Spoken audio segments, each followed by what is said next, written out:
За сайн байцгаана уу? Бүгдэнд нь өглөө өдөр орой минь. За тэгээ Умардын элдний домгийнхаа дараагийн партаар уулзсан байна. Тэгээд лайкан дараад, сабан дараад үзээрэй. Тэгээд коммент хэсэгт миний алдаа ч юм уу тиймэрхүүнүүдийг бичиж өгдөг хүмүүстээ баярлалаа. Тэгээд илүү олуулсан болъё. Сабан дараарай.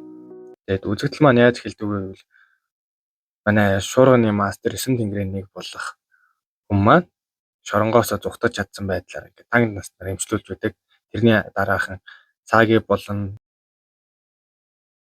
хар сар бүлгмийн дэд удирдагч эдгээр бөөн дээрж уулзсан байдаг байгаа. Тэгээ манай мантахад ки удирдах болон өөрийнхөө зэвсгийн эрдмээс ер нь бол ингээд зааж өгсөн байдаг. Манай мантахаа ингээд ер нь юмыг сурахтаа амар хурдан сурч чаддаг болохоороо ер нь бол бүх арга барилыг амар хурдан сурсан байдаг байгаа. Хэдхэн сарын дотор 6-7 сарын дотор бүгдийг сурсан байдаг. Үзэгдэл гэснээр одоо цаг үе рүү шилждэг байгаа. Бөөндөө энэ хэд хурал хийгээ сууж идэг. Манай Жанвол эрдэмтэн нэдэд бүгдэнд нь одоо болж буй юм болох одоо болж байгаа ирээдүйд хүмүүсийн таамаглаж ярьж байгаа зүйлүүдийг бүгдийг хүмүүстэй ярьж байдаг байгаа. Одоо ингээд төмөс цусд ордны сэтгэлийн өөрчлөлтөд Жанхан шинийн хувьд ингээд тэр ингээд дотроос алуулсан болж ингээд цуу яриа тарахад ингээд боломжтой байгаа. Гэтэ зарим хүмүүс ингээд цуу яриаг ингээд шал өөрөөр тараагаад байгаа. Манай мантахаг ингээд гарч ирээд ингээд бүх хүмүүсийг алаад эхэлсэн байгаа гэж саагийн хүртэл тэгж байдаг. Тэгээд манай эрдэмтэн цагийг болон бүгдээрэнд нь ер нь бол өнгөрсөн 3 жилийн дотор хэдүүлээ яг юу хийж бүтээсэн, юу туулж өнгөрсөн тэрийг бүгдээрээ том зүйлийг ярилцаад дараагийн шийдвэрээр орё гэж. За 3 жилийн өмнө Аниргүй шөнийн дайралтаас болж дайн дэгдэж эхэлсэн.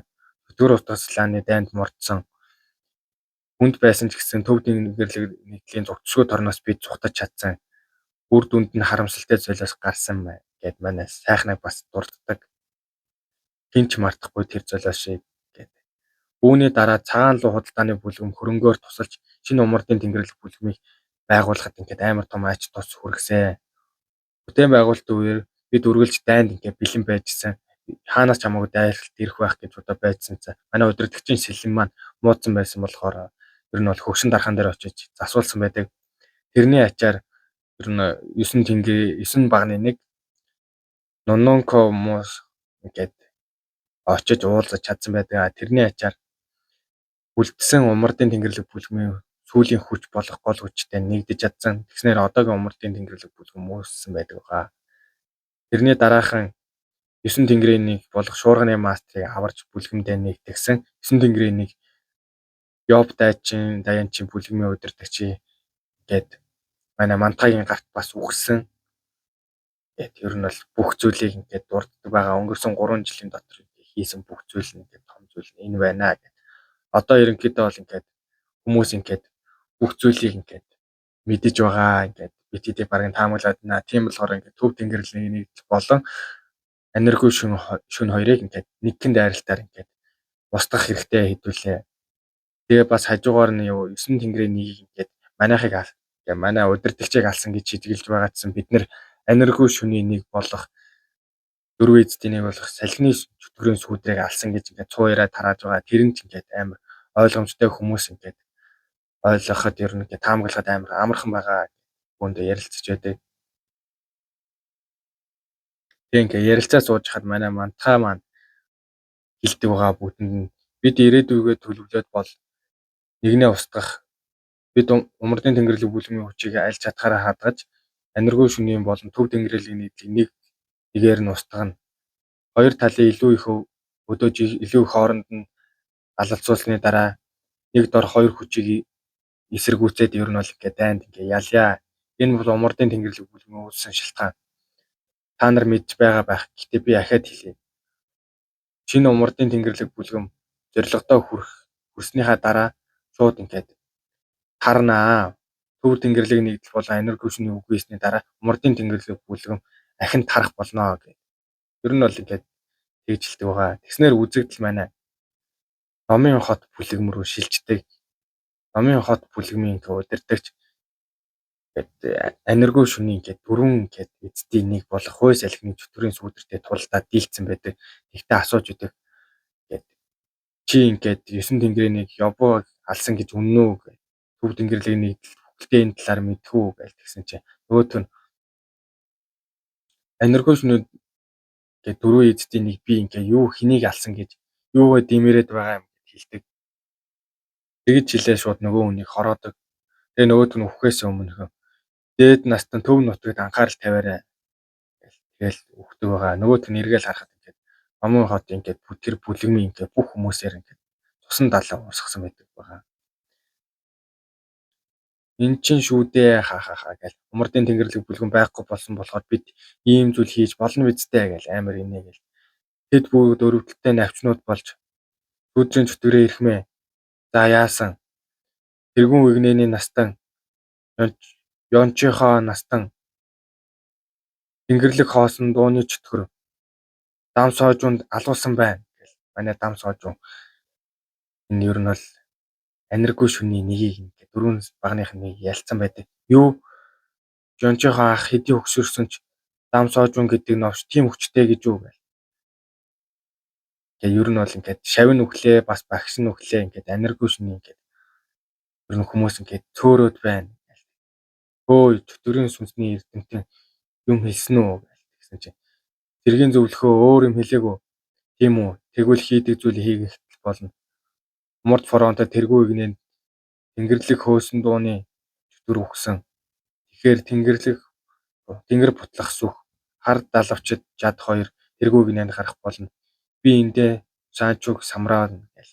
Ер нь ингээд бүх ингээд араар нь самрах хүн амьтны анхаарлыг сарниулах ингээд хорон төлөвлөгөөг нь би хийнэ. Тэр хэд ингээд урд игнэндээ тулдах юм байгаа үстэй гэл. Одоо төв нутагт аюулгүй байдал гэж байхгүй, аюулгүй газар гэж байхгүй.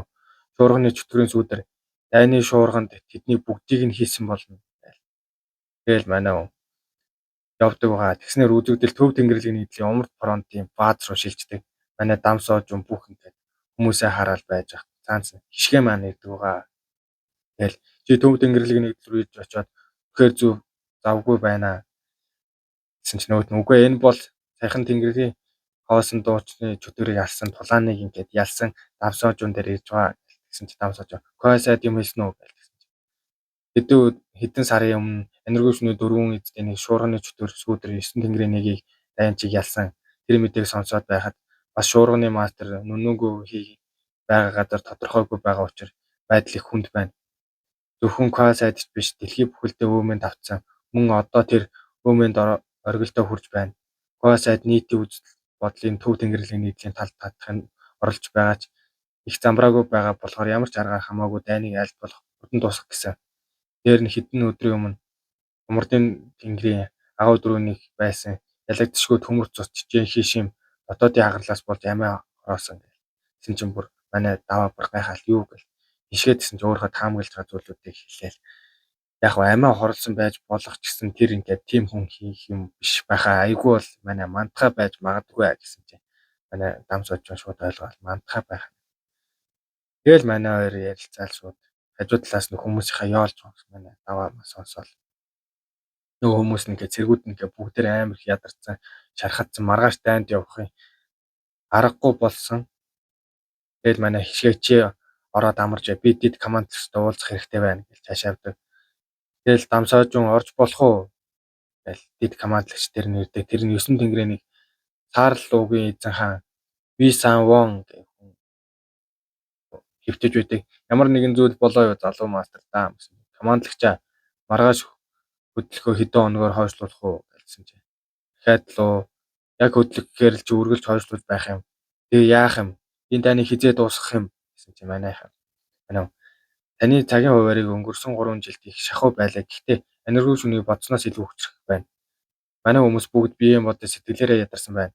Ядаж нэг удаа бидний хүмүүсээс сэргээх хугацаа хэрэгтэй байна гэсэн чинь нөгөөд бид ч гэсэн ингэж ядарсан байгаа л аниргүй шүн ч гэсэн ингэж ядарсан байгаа. Энэ дээр нь л дайрах хэрэгтэй. Тэгжвэж л бид нэр ингэж ялах болноо. Чи бити юм нэг жоохон шалтар булдар ингэ сонин юм яриа дээ. Чамайг ингэ баатар боллоо гэж чи нөгөө баатар нэгэндээ ингэ автаад байгаа юм биш үсттэй. Золиосгүй дайна гэж хизэж байхгүй. Ялахгүй асуудал дээр түртэд байлгүй их том зүйлийг зургаар нь хар гэсэн чинь. Эцэст эхлэх төгсөг хоёр нь маш чухал. Бид хоёроос л шалтгаална. Залуу мастер даа гэсэн чинь манай мастер. Тимээс баатар болж тоглох гээд байлгүй. Маргааш хөдлөхтэй бэлтгэл. Манай давааг тэгдэг. Манай даваа тэнцэнс гараал амар ууртай зогсож. Тэгэл өнгөрснөө бодоол мантгаатай хамгийн сүүлд уулзсан үе бодоол зогсчвал дээш хараад шууд нөгөө дээр очиод хурал хийдэг байгаа. 7 баг тэнгэрийн хурлаа шууд энэ дууддаг. Манай хишгээ шинээ даваа 3 уулзаа хоорондоо ярьдаг. Манай даваа маань хаа бид маргааш хөдлөхгүй жаахан хойшлуулах болно гэсэн чинь. Юу гэсэн үг юм? Энэ дээд командлагчийн тушаалуу гэсэн чинь. Хэдий дээд командлагч маш их золиос гаргадаг байлаа ч гэсэн тэр хүмүүс ч бас арай л ар гэртэй ардаа амьдралтай хүмүүс. Тиймээс би цэргүүдийнхээ золиосыг аль болох багасгаж биднийг ялах руу хөдлөх нь миний тэргуун зорилго болж байна. Гэтэ дээд командлагч би саан цэргүүдийн амнаас их хэцгий хөнгөнөөр харж байна. Тэр энерги шүний хүчийг огт тоолгүй хүчээр тулаан хийх хүсэж байна. Тэгэл байжаараа сочун чи арай гэл шиг бүр гайхал. Чинээ бас одоо юу гэж гайхдаг.